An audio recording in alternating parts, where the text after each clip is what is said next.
मेरे तो भाग्य फुट गए। कैसे आदमी से मेरी शादी हो गई। मेरा पति तो किसी काम का नहीं है।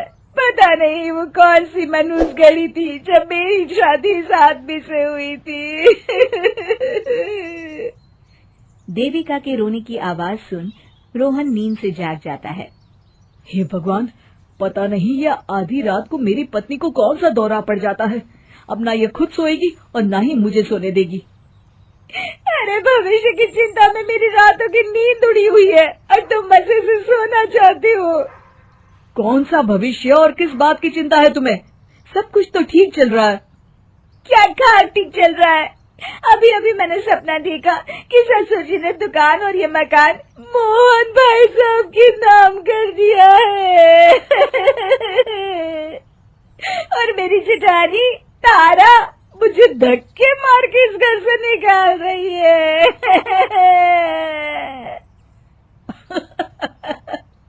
तुम तो सपने में कुछ भी देख लेती हो देविका। दांत मत दिखाइए, सपने सच होते देर नहीं लगती।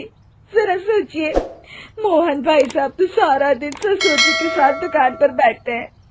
किसी दिन उन्हें कुछ खिला पिलाकर उनसे प्रॉपर्टी के पेपर पर दस्तखत करवा लिए तो हम क्या करेंगे? अरे वाह, प्रॉपर्टी ना हुई, दही बड़े हो गए जो मोहन भैया आराम से प्लेट में सजा के खा जाएंगे। पिताजी की इस पूरी जायदाद पर हम दोनों भाइयों का बराबर का हिस्सा है देविका। लगता है तुम भूल गए, मैं चंपकलाल वकील की बेटी हूँ। तुमसे ज्यादा कानून जानती हूँ। ससुर जी ने ये सारी प्रॉपर्टी खुद बनाई है। हाँ, ये बात तो सच है। अगर वो चाहे तो अपनी सारी जायदाद गली में घूमने वाले उस टॉमी के नाम भी कर सकते हैं। फिर वो टॉमी इस घर में रहेगा, आप नहीं, समझे? इसीलिए जैसा मैं कहती हूँ वैसा ही कीजिए। इस तरह देविका अपने पति रोहन को अपनी बातों के जाल में उलझाकर दुकान का बंटवारा करने के लिए राजी कर लेती है। अगले दिन रोहन देवकी के इशारे पर अपने पिताजी करोड़ीमल से दुकान के बंटवारे की बात करता है। करोड़ीमल एक तजुर्बेकार व्यक्ति थे। वे सारी बात समझ गए कि ये सब उनकी बहू की कारस्तानी है। बस इतने से बात बेटा। अरे दुकान में हिस्सा लेकर क्या करोगे? तुम ये दुकान ही रख लो। तुम्हारे भाई के लिए मैं दूसरी दुकान खुलवा दूंगा।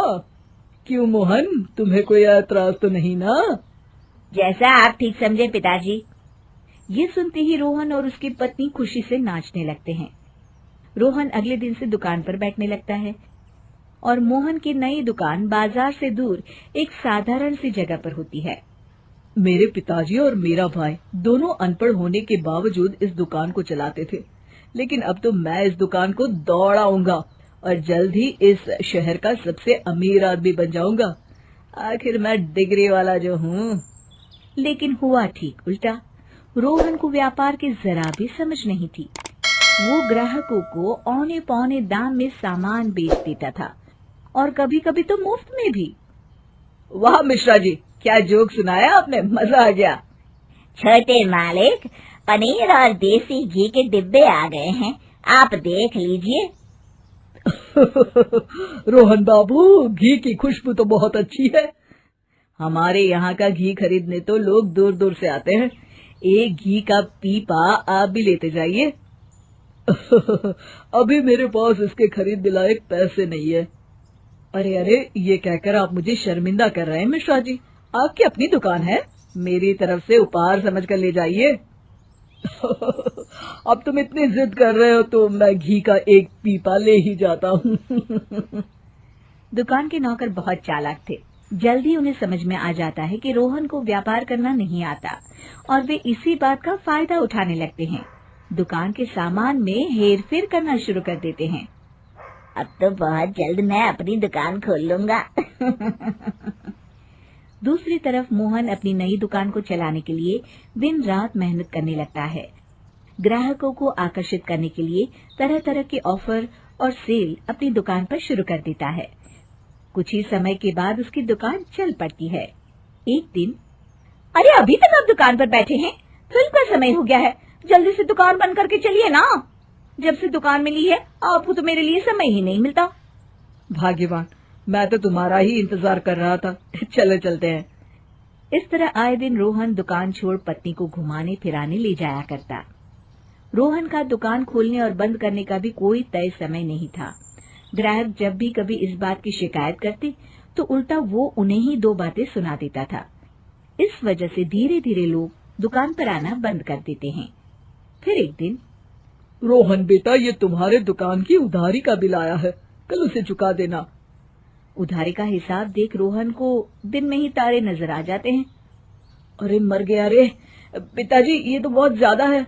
मैं इतने पैसे कहाँ से लाऊंगा? दुकान तो घाटे में चल रही है। वो सब मैं नहीं जानता, तुम्हारी दुकान है, पैसे भी तुम्हें ही देने पड़ेंगे। अरे नहीं नहीं पिताजी, ये दुकान चलाना मेरे बस की बात नहीं है। इस दुकान के चलते मैं तो कर्ज में डूब गया हूँ। मैं समझ गया, जो समझदारी आप में और मोहन भैया में है वो मुझ में नहीं है।